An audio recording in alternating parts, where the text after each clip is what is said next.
السلام عليكم ورحمة الله وبركاته.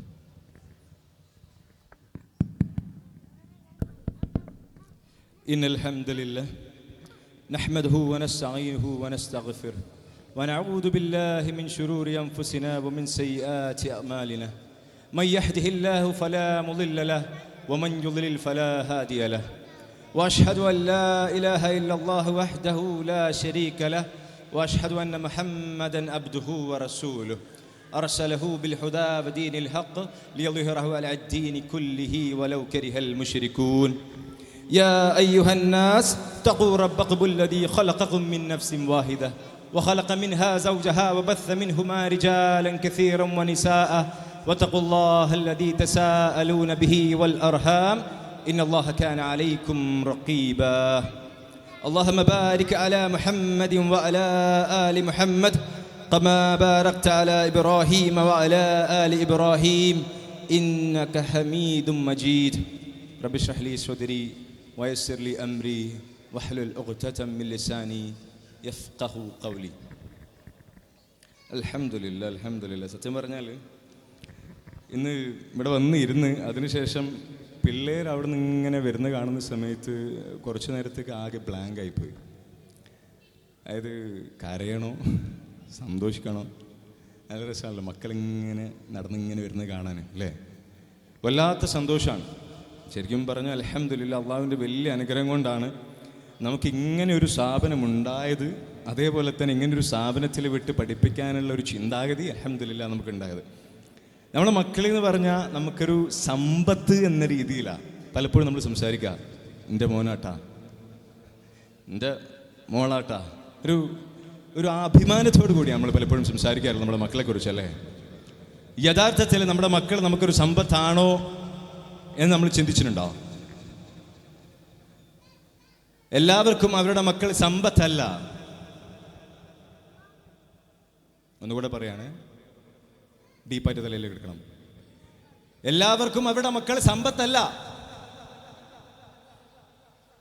അവരുടെ നരകത്തിലേക്കുള്ള എൻട്രിയാണ് പല ആളുകൾക്കും അവരുടെ മക്കൾ. എൻ്റെ കുട്ടി ഹാഫിളായി അല്ലെങ്കിൽ ഖുർആൻ കംപ്ലീറ്റ് ഓതി തീർത്തു എന്നതുകൊണ്ട് എനിക്ക് വല്ല നേട്ടമുണ്ടോ? അവിടെയാണ് സമ്പത്തും അതേപോലെ നരകവും തമ്മിൽ വ്യത്യസ്തമാക്കുന്നത്. എൻ്റെ കുട്ടി എനിക്ക് എപ്പോഴാ സമ്പത്തായിട്ട് മാറാമെന്നറിയോ? എപ്പോഴാ? എനിക്ക് നിയ്യത്തുണ്ടാവണം. എൻ്റെ കുട്ടി ഏറ്റവും നല്ല രീതിയിൽ ദീന് പഠിപ്പിക്കണം എന്നുള്ള നിയ്യത്ത് നമ്പർ 1 ആണ്. എൻ്റെ കുട്ടി നല്ല രീതിയിൽ ദീൻ പഠിക്കോ, സമൂഹത്തിന് നല്ലൊരു മാതൃകയായിട്ട് മാറോ, അതെൻ്റെ കയ്യിലുള്ളതല്ല. പക്ഷെ എൻ്റെ കുട്ടിയെ പഠിപ്പിക്കേണ്ട സമയത്ത് പഠിപ്പിക്കേണ്ട പോലെ അവന് ചെയ്തു കൊടുക്കേണ്ട രീതിയിൽ, അവൾക്ക് ചെയ്തു കൊടുക്കേണ്ട രീതിയിൽ ചെയ്ത് കൊടുക്കുന്നുണ്ട് എങ്കിൽ ഖലാസ്, അത്രയേ ഉള്ളൂ. അത് മാത്രമേ എന്നെ സംബന്ധിച്ചിടത്തോളം എനിക്ക് ചെയ്യാൻ കഴിയൂ. കാരണം ബാക്കി അള്ളാഹുവിൻ്റെ കയ്യിലാണ്. നമ്മുടെ കുട്ടികളെന്ന് പറഞ്ഞാലേ നമ്മളെ സ്വത്ത് എന്ന രീതിയിൽ ചിന്തിക്കേണ്ട, പടച്ചോന് ഗിഫ്റ്റാണെന്ന് ചിന്തിക്കണം. അള്ളാഹു സുബ്ഹാനഹു വ തആല ഖുർആനിൽ എന്താ പറഞ്ഞതെന്നറിയോ? ഈ ഭൂമിയിലുള്ളതും ആകാശത്തിലുള്ളതെല്ലാം എൻ്റെതാ, ഇറ്റ്സ് മൈൻ. ഞാൻ ഇഷ്ടമുള്ളത് സൃഷ്ടിക്കും. ഇഷ്ടമുള്ളവർക്ക് ഞാൻ ആൺമക്കളെ കൊടുക്കും, ഇഷ്ടമുള്ളവർക്ക് ഞാൻ പെൺമക്കളെ കൊടുക്കും, ഇഷ്ടമുള്ളവർക്ക് ഞാൻ 2 കൊടുക്കും. ചില ആളുകൾ ഞാൻ ഒന്നും കൊടുക്കൂല, മക്കളില്ലാത്തവരാക്കി ഞാൻ കൊണ്ടുപോകും. അവിടെ നമുക്ക് മനസ്സിലാവും റിസൾട്ട് എന്ന് പറഞ്ഞാൽ എൻ്റെ കയ്യിലുള്ളതല്ല. എനിക്കൊരു കുട്ടി ഉണ്ടായി എന്നുള്ളത് എൻ്റെ എന്തല്ല, ഒരു കഴിവല്ല എന്നുള്ളത് ആദ്യം നമ്മുടെ തലയിൽ വെക്കണം. എനിക്ക് 4 മക്കളാ, ഒരാൾ എഞ്ചിനീയറാ, ഒരാൾ ഡോക്ടറാ, മറ്റേ 2 ആൾക്കാരും വേറെ നല്ല നിലയില നല്ല പൈസ ഉണ്ടാക്കേണ്ടി. ഇത് ഒരിക്കലും നമ്മളുടെ സമ്പത്തിനെ വ്യാഖ്യാനം ചെയ്യുന്നില്ല. ഇത് ഞാൻ ഇത്രയും സ്ട്രോങ് ആയിട്ട് പറയുന്നതിന് റീസൺ എന്താണെന്നറിയാം? നമ്മൾ ഏറ്റവും കൂടുതൽ സന്തോഷത്തോടു കൂടി നമ്മുടെ മക്കൾ ഓരോ ആൾക്കാരും ഇങ്ങോട്ട് കയറി വരുമ്പോൾ മനസ്സിലൊരു കുളിർമയുണ്ട്. എന്താണെന്നറിയാം? എൻ്റെ കുട്ടിയാണല്ലോ കയറി വരുന്നതെന്ന്. അങ്ങനെയല്ല, എൻ്റെ കുട്ടി ഇങ്ങോട്ട് കയറി വരുന്നതിൽ എൻ്റെ പങ്ക് എത്ര മാത്രമാണ്, അതേ ഉള്ളൂ. എൻ്റെ പങ്ക്, എനിക്കൊരു പങ്കില്ലാന്ന് വിചാരിക്കേ, ഒരംശം പോലും പങ്കില്ലാന്ന് വിചാരിക്കേ. എൻ്റെ അർത്ഥം എന്താ? അൽഫിത്ര സ്കൂളുണ്ട്, ആ സ്കൂളിൽ പോയിട്ട് അവനെ ചേർത്തിയാൽ മതി, അവൻ ഖുർആൻ പഠിച്ചോളൂ. ഞാൻ ഖുർആൻ പഠിക്കല്ല. സേർട്ട് ഇങ്ങനെ വലിച്ചുകൊണ്ടിരിക്കണേ. മോനെ വലിക്കാൻ നിൽക്കണ്ട കേട്ടോ, ഭയങ്കര പ്രശ്നമാണ്, ഞാനേ പെട്ട്, ഈ വലിക്കാൻ നിൽക്കരുത്. ഇങ്ങനെ ഒരു കുട്ടീനോട് പറഞ്ഞു കഴിഞ്ഞാൽ കുട്ടി എന്താ പഠിക്കുക? നമ്മളൊക്കെ പല ക്ലാസ്സുകളിൽ ഇരുന്നിട്ടില്ലേ, സ്കൂളിൽ പോയിട്ടില്ലേ? അവിടെ പോയ സമയത്ത് ഏത് ക്ലാസ്സാണ് നമ്മുടെ തലയിൽ ഏറ്റവും കൂടുതൽ കയറിയിട്ടുണ്ടാവുക? ചുമ്മാ നമ്മുടെ മുമ്പിൽ വന്ന് തിയറി പറഞ്ഞ ആളാണോ? അല്ല, ഒരു ചിത്രം നമ്മുടെ തലയിലേക്ക് ഇട്ട് തന്ന വ്യക്തി. ആ സാർ നമ്മുടെ തലയിൽ എപ്പോഴും ഉണ്ടാവും. ചിത്രം ബോർഡിൽ നമ്മൾ ചില കാര്യങ്ങളൊക്കെ വരച്ചുകൊണ്ട് ഇങ്ങനെ പഠിപ്പിക്കും. അത് പിന്നെ മറച്ചു നോക്കേണ്ട ആവശ്യം ഉണ്ടാവില്ല, നമ്മുടെ തലയിലുണ്ടാവും. അതേപോലെ തന്നെ ഒരു കുട്ടി അല്ലെങ്കിൽ നമ്മൾ ഓരോരുത്തരും ഏറ്റവും കൂടുതലായി നമ്മുടെ തലയിലേക്ക് ഇട്ട് പഠിക്കുന്നത് എന്താണെന്നറിയോ? നമ്മുടെ മുമ്പിൽ കാണുന്ന ചിത്രമാണ്. ചിത്രം. എൻ്റെ കുട്ടീനെ ഞാൻ നല്ലൊരു സ്കൂളിൽ പഠിക്കാൻ വിട്ടിട്ടുണ്ട്. ആ സ്കൂളിൽ പോയതിൻ്റെ അടിസ്ഥാനത്തിൽ അവൻ ഖുർആൻ പഠിക്കുന്നുണ്ട്. ഉപ്പാൻ്റെ തലയിലെ കിരീടാണ് എൻ്റെ പൊന്നു മക്കൾ. എങ്ങനെ കിരീടം? ഞാൻ ഖുർആൻ മറച്ചു നോക്കലില്ല, ഞാൻ വായിച്ചു നോക്കലില്ല. എൻ്റെ കുട്ടി എനിക്ക് ഖുർആൻ ഓതി തരുമ്പോൾ എനിക്ക് വല്ലാത്ത സന്തോഷമാണ്. പക്ഷെ അതിലൊരാഴ്ച പോലും എനിക്കറിയില്ല. പിന്നെ എവിടുന്ന നമുക്ക് നമ്മളെ മക്കൾ സമ്പത്തായിട്ട് മാറുക? മക്കൾ എങ്ങനെ നമുക്ക് സമ്പത്തായിട്ട് മാറുക? ഏറ്റവും ബ്യൂട്ടിഫുൾ ആയിട്ടുള്ള സമ്പത്താണ്. നമ്മൾ പലപ്പോഴും ഈ ഭൂമിയിൽ ചില സമ്പത്തുകളെ കുറിച്ച് നമ്മൾ പറയാറുണ്ട്. എന്താ സമ്പത്ത് എന്നറിയാം? ഇതിൽ ഇൻവെസ്റ്റ് ചെയ്തോ മരണം വരെ ഈ പേടിക്കേണ്ട, പണിയൊന്നും എടുക്കണ്ട, നമുക്ക് ഇങ്ങനെ കിട്ടിക്കൊണ്ടെന്നുള്ളൂ. ചില ബിസിനസ്സിൽ ഇൻവെസ്റ്റ് ചെയ്താൽ തീർച്ചയായിട്ടും മരണം വരെ നമുക്ക് ഇങ്ങനെ പൈസ കിട്ടിക്കൊണ്ടിരിക്കും. മെനക്കെടണ്ട, ഇൻവെസ്റ്റ് ചെയ്തിട്ടോന്ന് പറയാ. ആ ഇൻവെസ്റ്റ്മെന്റിന്റെ കാലാവധി വളരെ കുറച്ച് കാലം മാത്രമായിരിക്കും. അതാ പറഞ്ഞ പ്രായപൂർത്തി ആകുന്നത് വരെയാണ് നമുക്ക് ഏറ്റവും കൂടുതലായിട്ട് നമ്മുടെ മക്കളെ ഇൻഫ്ലുവൻസ് ചെയ്യാൻ പറ്റുക എന്ന് നമ്മൾ മനസ്സിലാക്കണം. അതിനുശേഷം ഇൻഫ്ലുവൻസ് ചെയ്യാൻ പറ്റൂല എന്നുള്ളതല്ല. സ്പോഞ്ചായി നിൽക്കുന്ന സമയത്ത് അവർ കാണണം എങ്ങനെയാണ് ഒരു ഉപ്പ എന്ന രീതിയിൽ ഞാൻ പ്രവർത്തിക്കുന്നത്, ഒരു ഉമ്മ എന്ന രീതിയിൽ ഞാൻ പ്രവർത്തിക്കുന്നത്. അത് വളരെ ഇമ്പോർട്ടൻ്റാ. ഖുർആൻ മാത്രം പഠിക്കുക എന്നുള്ള രീതിയിലല്ല, സ്വഭാവം എന്ന രീതിയിൽ, ഒരു ഉപ്പ എന്ന രീതിയിൽ ഞാൻ ഏറ്റവും നല്ല രീതിയിൽ എൻ്റെ ഭാര്യയോട് സംസാരിക്കുന്നുണ്ടോ? അതാണ് എൻ്റെ കുട്ടിക്ക് ഞാൻ കൊടുക്കുന്ന ഏറ്റവും വലിയ ഗിഫ്റ്റ്. ഞാൻ ഖുർആൻ ഓതി കൊടുക്കുന്നുണ്ട് എന്നുള്ളത് തീർച്ചയായിട്ടും അതെനിക്ക് കൂലി കിട്ടുന്ന കാര്യം തന്നെയാണ്. പക്ഷേ സ്വഭാവം, ഈ ഖുർആൻ എന്ന് പറയുന്ന സംഭവം എന്താ? അത് ഓതാൻ വേണ്ടി മാത്രമുള്ള കാര്യമാണോ? എന്താ ഖുർആൻ എന്ന് പറഞ്ഞാൽ? Ultimately beautiful lessons, how to live on this earth, എങ്ങനെ ഈ ഭൂമിയിൽ ജീവിക്കണം എന്നുള്ളതാണ്. മഗ്രിബിൻ്റെ സമയത്ത് 3-4 പേജ് എടുത്ത് വെച്ച് ഓതുക, കൂലി കിട്ടൂല എന്നല്ല. ഓതുന്ന സമയത്ത് പടച്ച തമ്പുരാൻ എന്നോട് എന്താണ് പറയുന്നത് എന്ന് ഒരിക്കൽ പോലും ഞാൻ ചിന്തിക്കാൻ ശ്രമിച്ചിട്ടില്ല എങ്കിൽ ഉറപ്പാണ് എനിക്ക് സമാധാനം ഉണ്ടാവില്ല. തഖ്വ, എൻ്റെ ഹാർട്ടിൽ എനിക്ക് ആ കാര്യം ഫീൽ ചെയ്യണമെന്നുണ്ടെങ്കിൽ എൻ്റെ പ്രവൃത്തിയിലൂടെ അല്ലാതെ എനിക്ക് ഫീൽ ചെയ്യില്ല. കുറച്ചേര് ഖുർആൻ എടുത്ത് ഓദിക്കുക, എനിക്ക് സമാധാനം കിട്ടും? കിട്ടൂല.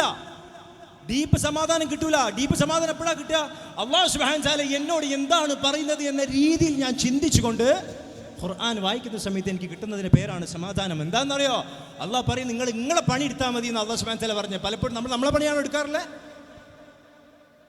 എൻ്റെ ഉപ്പ പലപ്പോഴായിട്ട് എന്നെ പഠിപ്പിക്കുന്ന ഒരു കാര്യമാണ്. പലപ്പോഴായിട്ട് എന്നോട് പറയും, മോനെ ഈ പടച്ചോൻ്റെ പണി എടുക്കാൻ നിൽക്കണ്ടെന്ന്. ഞാൻ കൂടുതൽ ടെൻഷൻ അടിക്കുന്ന സമയത്ത് എൻ്റെ ഉപ്പ എന്നോട് പറയുന്ന കാര്യം, ഈ എന്തിനാ പടച്ചോൻ്റെ പണി എടുക്കണമെന്നാണ്. കാരണം മിക്കവാറും എൻ്റെ ടെൻഷൻ നാളത്തേനെ കുറിച്ച് ആലോചിച്ചിട്ടേക്കും. നാളെ കുറിച്ച് നമുക്ക് വല്ല ഐഡിയ ഉണ്ടോ എന്നറിയാം. അല്ല ഇപ്പം ഇങ്ങനെ ആയിക്കഴിഞ്ഞാൽ അങ്ങനെ ആവില്ല, അങ്ങനെ ആയിക്കഴിഞ്ഞാൽ പിന്നെ എങ്ങനെ ആവില്ല. എന്തൊക്കെ ചെയ്താലും നാളെ എന്ത് സംഭവിക്കണം എന്നുള്ളത് പൂർണ്ണമായിട്ട് എൻ്റെ കൈമിലുള്ളതല്ല. കഷ്ടപ്പെട്ട് പഠിച്ച് പരീക്ഷ എഴുതി ഞാൻ. പക്ഷേ പരീക്ഷാ പേപ്പർ നോക്കുന്ന ഒരാളൊരു ട്രങ്കാടാൻ ഒരു കൊടിയനാണ് എങ്കിൽ എൻ്റെ റിസൾട്ട് എൻ്റെ കയ്യിലാണോ? അല്ല, എൻ്റെ പ്രവൃത്തി മാത്രമാണ് എൻ്റെ കയ്യിൽ. അൽഹംദുലില്ലാ, അള്ളാഹുവിൻ്റെ വലിയ അനുഗ്രഹമാണ് സത്യം പറഞ്ഞാൽ ഇത്രയും കുട്ടികളെ നമുക്ക് ഒരുമിച്ച് ഈ രീതിയിൽ കാണാൻ പറ്റുക എന്ന് പറഞ്ഞാൽ. പക്ഷേ ഇതേപോലെ എത്താത്ത കുട്ടികളും ഒരുപാടുണ്ടാവും. പല കുട്ടികളും ഈ സ്റ്റേജിൽ വന്ന് പെർഫോം ചെയ്യാൻ ആഗ്രഹിക്കുന്നുണ്ടാവും, പക്ഷെ പേടിയുണ്ടാവും. ഞാൻ 1ാം റാങ്ക് എത്തിയില്ലെങ്കിൽ, 2ാം റാങ്ക് എത്തിയില്ലെങ്കിൽ, 1ാം സ്ഥാനം എത്തിയില്ലെങ്കിൽ, 2ാം സ്ഥാനം എത്തിയില്ലെങ്കിൽ എനിക്ക് വില കിട്ടൂലല്ലോ. എവിടുന്നാ ഈ 1ാം സ്ഥാനം, 2ാം സ്ഥാനം, 3ാം സ്ഥാനം ഉണ്ടായത്? ഇവിടെ നിങ്ങൾ 1ാം സ്ഥാനത്ത് എത്തിക്കഴിഞ്ഞാൽ അല്ലാഹു സുബ്ഹാനഹു വ തആല നമുക്ക് അവിടെ തരിക? അല്ല, അല്ലാഹു സുബ്ഹാനഹു വ തആല പ്രവൃത്തിക്ക് മാത്രമേ തരൂ. കാരണം നിങ്ങൾക്കൊരു കഴിവ് അല്ലാഹു സുബ്ഹാനഹു വ തആല തന്നിട്ടുണ്ട്. കഴിവുള്ളവൻ അംഗീകരിക്കപ്പെടണം. ഇതല്ലേ നമ്മൾ ഏറ്റവും കൂടുതലായി ചിന്തിക്കുന്നത്? എന്താ? കഴിവുള്ളവൻ അംഗീകരിക്കപ്പെടണം. ഇപ്പോൾ കഴിവില്ലാത്തവൻ അവൻ അംഗീകരിക്കണ്ടേ? ഏറ്റവും മോശമായിട്ടുള്ള ഒരു ഫ്രേസ് ഞാൻ എൻ്റെ ജീവിതത്തിൽ കേട്ടിട്ടുണ്ടെങ്കിൽ അതാ, കഴിവുള്ളവൻ അംഗീകരിക്കപ്പെടണം. കഴിവുള്ളവൻ അംഗീകരിക്കപ്പെടാന്ന് പറഞ്ഞ ഒരു പ്രത്യേക ഒരു ജോൺറയിൽ നിൽക്കുന്ന സമയത്ത് ഒരു കുട്ടി ഒരു സ്കൂളിലേക്ക് വരികയാണ്. ഒരു പ്രത്യേക ഒരു ജോൺറയിൽ ആ കുട്ടിയെ സംബന്ധിച്ചിടത്തോളം കുട്ടി ഇവിടെ ഒന്ന് പെർഫോം ചെയ്യാണ്. ബാക്കിയുള്ള കുട്ടികൾക്ക് പെർഫോം ചെയ്യാൻ പറ്റുന്നില്ല. അവൻ്റെ കഴിവ് ചിലപ്പോൾ മറ്റെന്തെങ്കിലും ആയിരിക്കാം. ഈ കുട്ടിയോട് പറയാണ്, ആ ഷാർ മാഷാ അല്ലാഹ്, ഒരു രക്ഷയില്ല, ഓനക്ക് കഴിക്കും, ഓനെപ്പോലാവണട്ടോ. ഇതൊക്കെ എവിടുന്ന ഒരു ഷെയ്ത്താനിയത്തിൻ്റെ ഒരു ഡീപ്പ് ലെവൽ ഓഫ് സംഭവമല്ലേ. നമ്മൾ അപ്രീഷിയേറ്റ് ചെയ്യണം. എന്തിനാ അപ്രീഷിയേറ്റ് ചെയ്യേണ്ടതെന്ന് അറിയോ? 1-ാം റാങ്ക് കിട്ടിയാലല്ല, 2-ാം റാങ്ക് കിട്ടിയാലല്ല, നീ ആ സ്റ്റേജിൻ്റെ മുകളിലേക്ക് കയറാൻ ധൈര്യം കാണിച്ച മോനെ. കാരണം അവൻ്റെ ഏറ്റവും വലിയ പേടി പെർഫോമിനേക്കാളും കൂടുതൽ ഈ സ്റ്റേജിലേക്ക് കയറലായിരിക്കും. നീ നാളെ വരുന്ന സമയത്ത് മുഴുവൻ മാർക്കുമായിട്ട് ഇങ്ങോട്ട് വരണം എന്നല്ല പറയണ്ടേ. മോൻ സ്കൂളിൽ പോയില്ലേ? മാഷാ അല്ലാഹ്. മോൻ പരീക്ഷ എഴുതാൻ ശ്രമിച്ചില്ലേ? മതി. ഇതെന്തുകൊണ്ടാണ് പറയുന്നതെന്ന് വെച്ചാൽ ഇത് എൻ്റെ ജീവിതത്തിൽ എക്സ്പീരിയൻസ് ആയതുകൊണ്ടാണ്. അൽഹംദുലില്ലാഹ്, അള്ളാഹുവിൻ്റെ വലിയ അനുഗ്രഹം കൊണ്ട് അങ്ങനത്തെ പാരൻസിനാണ് ബാറക്കല്ലാഹു ഫീക്ക് അൽഹംദുലില്ലാഹ് എനിക്ക് കിട്ടിയത്. ഞാനൊരു ചെറിയൊരു ഇൻസിഡൻറ്റ് പറഞ്ഞ് ഞാൻ വളരെ പെട്ടെന്ന് തന്നെ എൻ്റെ സംസാരം അവസാനിപ്പിക്കാം. അധിക സമയം ഞാൻ എടുക്കുന്നില്ല. ഞാൻ ബിടെക് പഠിക്കുന്ന സമയത്താണ്. സത്യം പറഞ്ഞാൽ അത്യാവശ്യം കുഴപ്പമില്ലാത്ത രീതിയിൽ ഞാൻ ഉഴപ്പുന്ന കാലഘട്ടം തന്നെ. ഞാൻ തീരെ പഠിച്ചിട്ടൊന്നുമില്ല. എക്സാം വരാനായി. ചുമ്മാ അങ്ങനെ എൻജോയ് ചെയ്ത് നടക്കണം. ഉപ്പ പ്രത്യേകിച്ച് എന്നോടൊന്നും പറയുന്നില്ല. അപ്പോൾ ചോദിക്കും, മോനെ പഠിക്കുന്നില്ലേ? പഠിക്കപ്പ. പരീക്ഷ ഏകദേശം അടുത്തു. കൂടെ ഉള്ളവരൊക്കെ അത്യാവശ്യം കുഴപ്പമില്ലാത്ത രീതിയിൽ പഠിച്ചു എന്ന് ഞാൻ മനസ്സിലാക്കി. പഠിക്കാൻ വേണ്ടി ഞാൻ അതൊന്ന് തുറന്നു നോക്കിയപ്പോൾ ഒന്നും മനസ്സിലാവുന്നില്ല. ബേജാറ് വരാൻ തുടങ്ങി. ഞാൻ ഉപ്പാനോട് പറഞ്ഞു, ഉപ്പ എനിക്ക് കയ്യിന്ന് തോന്നില്ല, ആകെ ഭ്രാന്ത് പിടിക്കണം, ഇത് എനിക്ക് പറ്റുന്ന പരിപാടിയാണെന്ന് തോന്നില്ല. ഉപ്പ പറഞ്ഞു, മോനെ, ഉപ്പാൻ്റെ മോനോട് ഉപ്പ എൻജിനീയർ ആവണം എന്ന് പറഞ്ഞിനാ? ഇല്ല. എൻ്റെ ഉപ്പാൻ്റെ മോനെ എൻജിനീയറോ ഡോക്ടറോ ഇന്ന കാര്യങ്ങളിൽ എത്തുന്നൊന്നും അല്ല ഉപ്പാനെ സംബന്ധിച്ചിടത്തോളം വ്യാകുലത. ഉപ്പാൻ്റെ മോന് 5 വക്ത് നിസ്കരിക്കണം. ഇതേ പറഞ്ഞിട്ടുള്ളൂ എൻ്റെ ഉപ്പ. 5 വക്ത് നിസ്കരിക്കണം. രണ്ടാമത്തത്, ആരുടെ മുമ്പിലും കൈ നീട്ടാതെ മോൻക്കൊരു വരുമാനം ഉണ്ടാവണം. ഖലാസ്. ഇതിൻ്റെ അപ്പുറത്ത് എൻ്റെ ഉപ്പ ഒന്നും എന്നെ പഠിപ്പിച്ചിട്ടില്ല. എൻ്റെ ഉപ്പാക്ക് ഉപ്പാൻ്റെ ക്വാളിഫിക്കേഷൻ വെച്ചിട്ട് എന്നോട് ആവശ്യപ്പെടാം. ഹൈലി ക്വാളിഫൈഡ് ആയിട്ടുള്ള ഒരു വ്യക്തിയാണ് എൻ്റെ ഉപ്പ. 5 PG, 2 UG, PhD, ഇഷ്ടം പോലെ സർട്ടിഫിക്കേഷൻസ്. എൻ്റെ ഉമ്മി ഹൈലി എഡ്യൂക്കേറ്റഡാണ്. 2 പേർക്കും ഗവൺമെൻറ് തസ്തികയിൽ ജോലിയാണ്. അവർക്ക് എന്നോട് ആവശ്യപ്പെടാം, നാറ്റിക്കല്ലേ മോനെ, നാറ്റിക്കല്ലേ, ആൾക്കാരുടെ മുമ്പിൽ പറയാൻ കൊള്ളില്ല എന്ന് പറയാം ഒരൊറ്റ തവണ. എൻ്റെ ഉപ്പനോട് അങ്ങ് പറഞ്ഞിട്ടില്ല. ഫസ്റ്റ് ഇയർ എനിക്ക് സപ്ലി വന്നു. ഉഴപ്പോണ്ട് തന്നെ വന്നതാണ്. പഠിച്ചിട്ടൊന്നുമില്ല. ഒരു സപ്ലിയാണ് വന്നത്. നല്ല പെർസെൻറ്റേജും കുറവാണ്. എൻ്റെ ധൈര്യം ഞാൻ പറഞ്ഞുതരാം. ഉപ്പ, നിങ്ങളൊന്ന് എനിക്ക് റിസൾട്ട് നോക്കിത്തരുമോ? ഞാൻ എൻ്റെ ഉപ്പനോടാണ് പറയുന്നത്. നിങ്ങളെനിക്കൊന്ന് എൻ്റെ റിസൾട്ട് നോക്കിത്തരുമോ? ഇപ്പം റിസൾട്ട് നോക്കിയിട്ട് പറയാ, മാഷാ അല്ലാഹ്, എടാ ഒരു സപ്ലി ഉള്ള എനിക്ക്. ഞാൻ എങ്കിലെങ്കിലും കഴിച്ചില്ലാമെന്നാണ് ഞാൻ വിചാരിച്ചത്. എടാ ഒരു സപ്ലി ഉള്ളോ? ഞാനിതിൻ്റെ ഫ്രണ്ട്സിൻ്റെ അടുത്ത് പറഞ്ഞു, ഈ ഡയലോഗായിട്ട് എൻ്റെ വാപ്പൻ്റെ അടുത്ത് പോയാൽ മതി. ഒരു പേടി ഈ കാര്യം വീട്ടിൽ വിളിച്ച് പറയാം. പക്ഷെ ഞാൻ ആദ്യം ഉപ്പാനെ വിളിച്ചിട്ടാണ് പറഞ്ഞു, നിങ്ങളൊന്നും എൻ്റെ റിസൾട്ട് നോക്കി തരും. കാരണം അവിടുന്ന് വരാൻ പോകുന്ന വാക്കുകൾ എനിക്ക് എന്താണെന്ന് അറിയാം. ഞാൻ നാട്ടിലെത്തിയപ്പോൾ കണ്ടത് അതിനേക്കാൾ അടിപൊളി കാഴ്ച. ഞാൻ ഹോസ്റ്റലിൽ നിന്നിട്ടാണ് ഞാൻ പഠിച്ചുകൊണ്ടിരുന്നത്. എത്തിയപ്പോൾ ഉമ്മ, പെങ്ങള്, ഉപ്പ, നമ്മൾ 4 ആൾക്കാരോട്ടോ വീട്ടിൽ. 3 ആളും ഡ്രസ്സ് മാറ്റിക്കണം. ഞാൻ ട്രെയിൻ കഴിഞ്ഞിട്ട് ഇറങ്ങിയിട്ട് കറക്റ്റ് വീട്ടിലെത്തണം. 3 ആൾ ഡ്രസ്സ് മാറ്റിക്കാം. വാ പോവാ, ട്രീറ്റാണ്, വാ. നേരെ ജംസം ഹോട്ടലിൽ കൊണ്ടുപോയിട്ട് food. I appeared. I tried my level best to secure അത്രയും കുറവ് mark. And he was able to appreciate me. ഒരു മോശം വാക്കിൻ്റെ വാപ്പ എന്നോട് പറഞ്ഞിട്ടില്ല, എൻ്റെ ഉമ്മയും പറഞ്ഞിട്ടില്ല. ഏതാടാ സപ്ലി ഇല്ലേ? ഇൻഷാല്ലാ മോയിരുന്ന് പഠിക്കണം കേട്ടോ. ഇത് ഉമ്മയും പറഞ്ഞിട്ടുള്ളൂ. എനിക്ക് എന്താ കിട്ടിയേ? എൻ്റെ ഉപ്പാൻ്റെ അടുത്തും ഉമ്മാൻ്റെ അടുത്തും എന്നെ പറയുന്ന പേരാണ് ഇമോഷണൽ സെക്യൂരിറ്റി. നിങ്ങൾ നിങ്ങളുടെ മക്കൾക്ക് എന്താ കൊടുക്കേണ്ടതെന്ന് അറിയാമോ? നല്ല വിദ്യാഭ്യാസമല്ല, വിദ്യാഭ്യാസം കൊടുക്കേണ്ടതല്ല കേട്ടോ. ഫിനാൻഷ്യൽ സെക്യൂരിറ്റി അല്ല, ഫിനാൻഷ്യൽ സെക്യൂരിറ്റി, എഡ്യൂക്കേഷണൽ സെക്യൂരിറ്റി. നിങ്ങളുടെ മക്കൾക്ക് നിങ്ങൾക്ക് കൊടുക്കാൻ കഴിയുന്ന ഏറ്റവും വലിയ സമ്പത്ത് എൻ്റെ എക്സ്പീരിയൻസ് കൊണ്ട് ഞാൻ പറയാം. എന്താണെന്നറിയോ? എന്താ? Emotional security. എൻ്റെ വാപ്പാൻ്റെ അടുത്ത് എനിക്ക് എന്ത് പോയി പറയാൻ പറ്റും? വല്ലാഹി, അള്ളാഹുവാണ് സത്യം, ഇതുവരെ എൻ്റെ ഉപ്പാൻ്റെ മുഖത്തുനിന്നും അങ്ങനത്തെ ഒരു ഫീൽ എനിക്ക് കിട്ടിയിട്ടില്ല. I was able to have that feeling. നമ്മുടെ മക്കളോട് സംസാരിക്കുന്ന രീതിയെപ്പറ്റി എപ്പോഴെങ്കിലും ചിന്തിച്ചിട്ടുണ്ടോ? പോട്ടെ, മക്കളോട് സംസാരിക്കുന്ന രീതി മാറ്റിവെക്ക്. ഒരു കുട്ടിക്ക് കൊടുക്കുന്ന ഏറ്റവും വലിയ ഗിഫ്റ്റ് എന്താണെന്നാണ് ഞാൻ പറയാൻ പോകുന്നത്. ഒരൊറ്റ ഗിഫ്റ്റേ ഉള്ളൂ. ഒരു ഭർത്താവ് എന്ന രീതിയിൽ, വാപ്പ എന്ന രീതിയിലല്ല, ഒരു ഭാര്യ എന്ന രീതിയിൽ, ഉമ്മ എന്ന രീതിയിലല്ല. ഒന്നും കൂടെ പറയണേ, കേൾക്കണേ. ഒരു ഭർത്താവ് എന്ന രീതിയിൽ, ഒരു ഭാര്യ എന്ന രീതിയിൽ ഞാൻ എൻ്റെ ജീവിത പങ്കാളിയോട് ഏറ്റവും നല്ല രീതിയിലാണോ വർത്തിക്കുന്നത്? This is the biggest gift that you can give to your child. പലപ്പോഴായി ഞാൻ എൻ്റെ ഭാര്യയോട് വഴക്ക് കൂടുന്നത് എന്തിനായിരിക്കും അറിയോ? നിന്റെ മോളെ എന്താ അങ്ങനെ ചെയ്തെന്ന് ചോദിക്കാം. എന്താ ഓളെ മോളല്ലേ, അനിക്കെന്താ ശ്രദ്ധിച്ചൂടെ എന്നാ ചോദിക്ക. ഓക്കെന്താ ശ്രദ്ധയില്ല? ഈ ഒരൊറ്റ സംസാരം എൻ്റെ കുട്ടിയുടെ മുമ്പിൽ വെച്ചിട്ടാണ് ഞാൻ സംസാരിക്കുന്നതെങ്കിൽ നിങ്ങളുടെ കുട്ടിക്ക് എന്ത് കൊടുത്തിട്ടും കാര്യമില്ല. പടച്ചോനാണ് സത്യം, മൈൻഡിൽ വെച്ചോളി. ഒരു ഭർത്താവ് എന്ന രീതിയിൽ ഭാര്യയെ നിങ്ങൾക്ക് റെസ്പെക്ട് ചെയ്യാൻ കഴിയുന്നില്ലേ?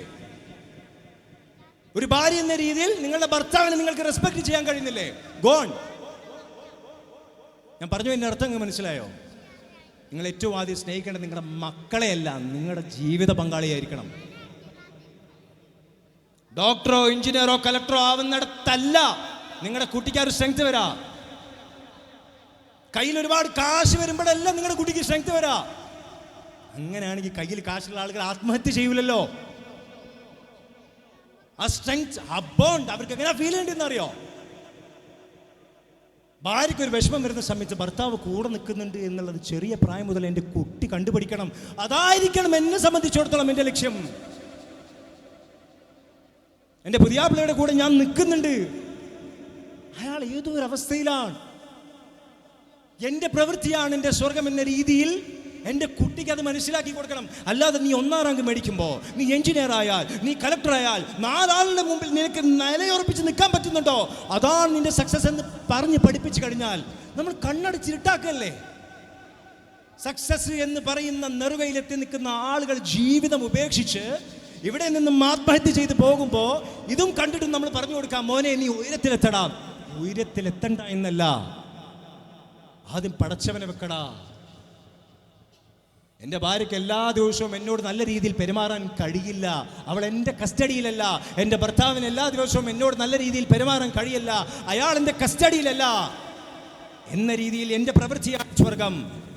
ഞാൻ അവളോട് നല്ല രീതിയിൽ പെരുമാറുന്നത് എൻ്റെ അല്ലാഹു സുബ്ഹാനഹു വ തആലക്ക് വേണ്ടിയിട്ടാണ് എന്ന രീതിയിൽ ഏറ്റവും നല്ല രീതിയിൽ എൻ്റെ കുടുംബത്തിൽ എനിക്ക് ഇടപെടാൻ സാധിച്ചാൽ, ആ കുടുംബത്തിലാണ് എൻ്റെ കുട്ടി വളരുന്നതെങ്കിൽ ആ കുട്ടിയെ സംബന്ധിച്ചിടത്തോളം നമ്മൾ ആ കുട്ടിക്ക് കൊടുക്കേണ്ട ഏറ്റവും വലിയ ഗിഫ്റ്റായിട്ടുള്ള സമാധാനം നിറഞ്ഞ ഒരു അന്തരീക്ഷം കൊടുത്തു കഴിഞ്ഞു. There is nothing like biological father or biological mother. ഞാൻ മൂപ്പരെ കൂടെ ജീവിക്കുന്നത് എൻ്റെ കുട്ടീനെ ആലോചിച്ചിട്ടാണ്. ദയവ് ചെയ്ത് ഒന്നും കൂടെ പറയാം, ദയവ് ചെയ്ത് അങ്ങനെ നിൽക്കണ്ട. നിങ്ങൾ കുട്ടിക്കെതിരായിട്ടാണ് നിൽക്കുന്നത്. സീരിയസ്ലി പറയാം. ആൾക്കാർ പറയുന്നൊരു കാര്യം, മോളെ ഞാൻ അന്നെ ആലോചിച്ചിട്ടാണ് ഞാൻ ഇയാളെ കൂടെ നിൽക്കുന്നത്. ആ കുട്ടിക്ക് കൊടുക്കുന്ന ഏറ്റവും വൃത്തികെട്ട ഗിഫ്റ്റാണത്. അതിന് പറയുന്ന പേരാണ് സ്വാർത്ഥത. ഒരു ഉമ്മയോ ഒരു ഉപ്പയോ തൻ്റെ കുട്ടിയോട് പറയാണ്, അന്നെ ആലോചിച്ചിട്ടാ മോനെ, അന്നെ ആലോചിച്ചിട്ടാ മോളെ ഞാൻ മൂപ്പരെ കൂടെ അല്ലെങ്കിൽ അവളെ കൂടെ ജീവിക്കുന്നതെന്ന് പറഞ്ഞു കഴിഞ്ഞാൽ സ്വാർത്ഥയായ ഒരു ഉമ്മ, സ്വാർത്ഥയായ ഒരു ഉപ്പ. കാരണം എന്താണെന്നറിയോ? ഈ കുട്ടി മനസ്സിലാക്കണം, ഇത്രയും വേദന സഹിക്കുന്നത് ഞാൻ നിനക്ക് വേണ്ടിയിട്ടാണ്, അതുകൊണ്ട് നീ എന്നെ സ്നേഹിക്കണോട്ടോ തിരിച്ചിട്ട് എന്ന രീതിയിലാ. പറ്റൂല. കുട്ടിയുടെ സ്നേഹം പിടിച്ചു പറ്റാൻ വേണ്ടി ഭാര്യയെ ചീത്ത പറയും, കുട്ടിയുടെ സ്നേഹം പിടിച്ചു പറ്റാൻ വേണ്ടി ഭർത്താവിന് ചീത്ത പറയും. എന്താ നമ്മൾ ചെയ്യണമെന്ന് കുട്ടീൻ്റെ മുമ്പിൽ വെച്ചിട്ട് ആ കുട്ടി എന്താ പഠിക്കുക? ആ കുട്ടികളുടെ സ്നേഹം നിങ്ങൾ വിചാരിച്ചോ? സ്വാർത്ഥനായ ഒരു പപ്പ, സ്വാർത്ഥനായ ഒരു ഉമ്മ, അവർക്കല്ലാതെ കുട്ടിയുടെ മുമ്പിൽ വെച്ച് കുട്ടിക്ക് വേണ്ടി തൻ്റെ ഇണയോട് ഏറ്റവും മോശമായ രീതിയിൽ പ്രവർത്തിക്കാൻ കഴിയൂല. ഞാൻ പറഞ്ഞു വരുന്നത്, ഒരു ടീമായിട്ടല്ലാതെ നിങ്ങളുടെ കുട്ടിയെ ഏറ്റവും നല്ല രീതിയിൽ പ്രോഗ്രാം ചെയ്യാൻ നിങ്ങളെ കൊണ്ടാവില്ല.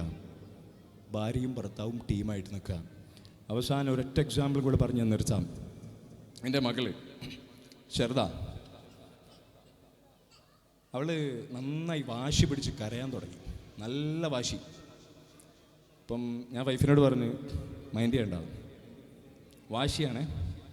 ഇപ്പം വൈഫിനാണെങ്കിൽ ഭയങ്കര വിഷമം. അല്ല അലിക്ക നോക്കട്ടെ, നീ ഇപ്പം പറയുന്ന കേക്ക്, നീ എൻ്റെ കണ്ണിലേക്ക് നോക്കുക, ചുമ്മാ കുറച്ച് നേരം എന്തെങ്കിലും സംസാരിക്കാം.